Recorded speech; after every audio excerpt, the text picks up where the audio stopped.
అందుకని కొంచెం మొత్తానికి రెడ్ బుక్ కొంత వేచి చూసినా కానీ సరైన సమయంలో సరిగ్గా చూసి సరిగ్గా బుల్లెట్ దించింది అనేటువంటిది అయితే మాత్రం నడుస్తూ ఉంది. లోకేష్ గారు వేచి చూశారు, అందరూ అంటున్నారు ఏంటి 9 నెలలు అయినా అసలు ఏం చేయాలి ఇచ్చేయాలని చెప్పని.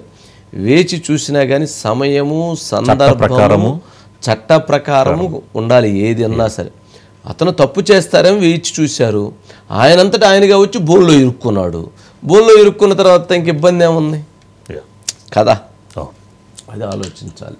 గాంధీనా ఈ అంశం తర్వాత అండి కృష్ణా జిల్లా రాజకీయాలు చాలా ఏమీ కాల కృష్ణా జిల్లాలో ధర్నాలకు వచ్చిన వాడు లేడు, రోడ్డు మీద చర్చ అండి, దీని మీద మొత్తం చర్చ ఏమిటి, పులిహార చర్చ ఏముండిద్ది అక్కడ, పెద్ద పంచాయతీ ఏముండదు కదా. ఇండస్ట్రీలు ఉండయ్యా, ఫార్మా కంపెనీ ఉందా, ఐటీ కంపెనీ ఉందా విజయవాడలో? ఏమి లేవు, ఏ పని లేదు.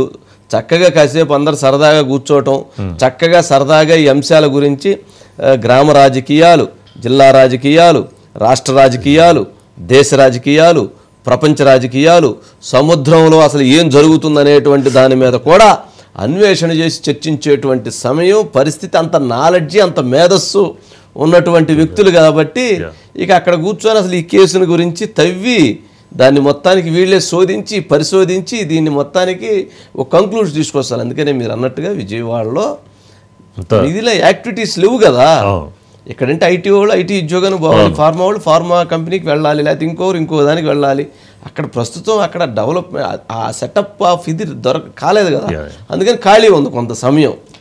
అందుకని ఇప్పుడు వంశీ తర్వాత అండి రాజు గాంధీ అజిత్ గారు ఉన్నారండి.